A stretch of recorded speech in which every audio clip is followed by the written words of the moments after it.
मस्जिद के बगल में एक आदमी भैंस पालता,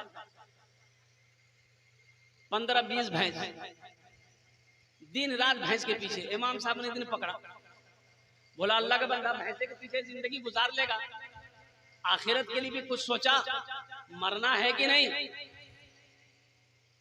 बोला इमाम साहब क्या करें, नमाज के लिए तो टाइम नहीं है, इसलिए कि भैंस चारा खिलाते हैं, जंगल लेकर जाते हैं, चरा कर लाते हैं, फिर रात में इसकी खिदमत करनी पड़ती है, सोने का टाइम नहीं मिलता, नमाज कहाँ से पढ़े?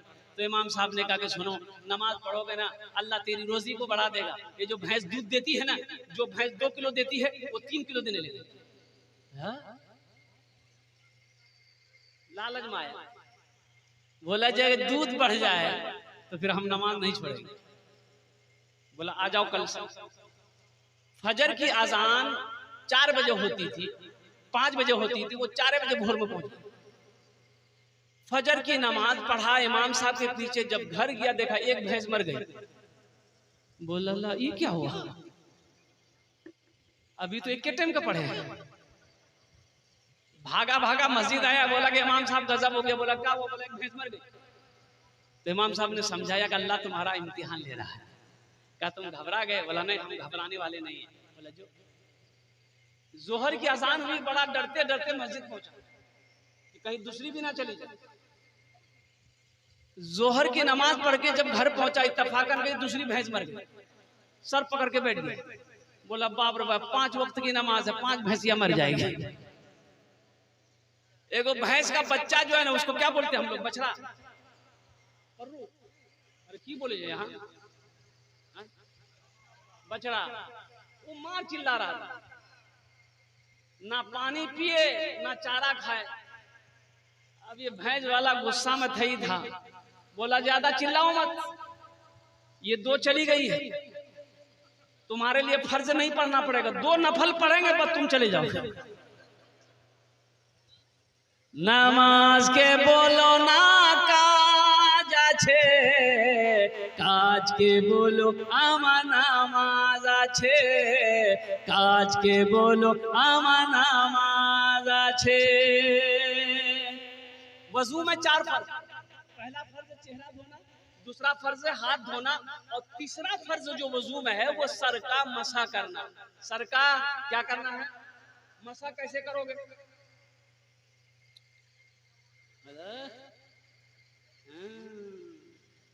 कुर्बान जाओ, लड़का खपड़ी का तल्ली है, लेकिन बिहा जब करेगा पूछोगे कैसी लड़की चाहिए?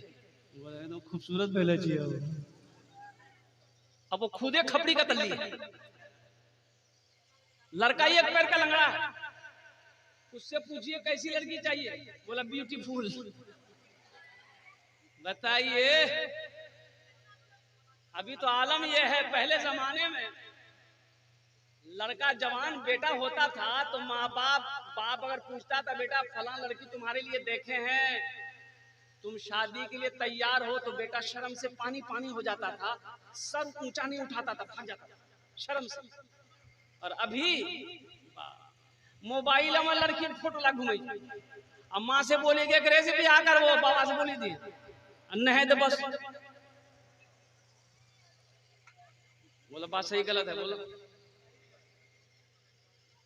तो सोचने का मकाम, सोचने का मकाम हो जाए। ऐसे एक नौजवान ऐसी छाट रहा था लड़की, कोई लड़की उसको पसंद नहीं आई, उसके माँ बाप उसके घर वाले परेशान हो गए, और छांटते छांटते इसकी उम्र 40 साल हो गई। इसका वो नहीं बोला कि अब तुम्हारी शादी नहीं होगी। बोला कहा? बोला तुम 40 साल उम्र हो गई, बुढ़वा हो गया, कौन ब्याह करे? तो वो नहीं को बोला कि नहीं नहीं नहीं, अब हम कर लेंगे, अब हम लड़की नहीं देखेंगे, ना छाट छूट करेंगे, आप जो लड़की देखिएगा हम कर लेंगे। उसका जीजाजी बोला ठीक है जी करावे जी थोड़ा ब्याह। ये काली लड़की देखा, खूब काली, बात चलाया, पक्की हो गई, बारात गई, शादी करके बीवी को घर ले आया। रात में बीवी के पास गया, बीवी घूंघट उठा के जो सलाम की, ये लड़का बेहोश हो गया। बीवी समझी कि शायद इसको कोई बीमारी है, करे भाई बेहोश का हो गया, हमको देखते।